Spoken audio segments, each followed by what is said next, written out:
AP MBBS విద్యార్థులకు శుభవార్త. త్వరలో ఏపీ ఎంబీబీఎస్, బీడీఎస్ సీట్లను భర్తీ చేయడానికి ఏపీ స్టేట్ నోటిఫికేషన్ విడుదల చేసింది.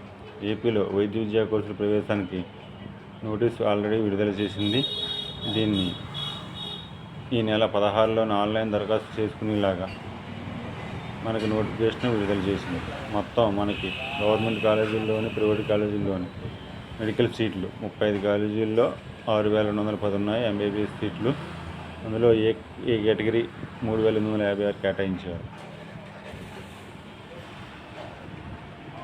అలాగే బీడీఎస్ సీట్లను 1,540 భర్తీ చేస్తామని వారు తెలియజేశారు. ఈ సంవత్సరం అన్ని మెడికల్ కాలేజీల్లోని, ప్రైవేట్ కాలేజీల్లో కూడా ఈడబ్ల్యూసీ 10% రిజర్వేషన్ అమలు చేయడానికి ఏపీ ప్రభుత్వం అంగీకరించింది. మనకి రౌండ్ 2ని ఎత్తేసి 3వ రౌండ్ వరకు అప్గ్రేషన్ జరిగేలాగా ఈ సంవత్సరం మార్పులు చేసింది. ప్రతి రౌండ్కి రీటైన్ ఆప్షన్ ఇచ్చి మీరు ప్రీ ఎగ్జిట్ కూడా అయ్యేలాగా రౌండ్ తెలిపి 3వ రౌండ్లోగా ప్రీ ఎగ్జిట్ అయ్యే విధంగా ఈసారి నోటిఫికేషన్ విడుదల చేసింది. ప్రతి ఒక్కరూ ఈ రిజిస్ట్రేషన్ చేసుకుని మంచి కాలేజీల్లో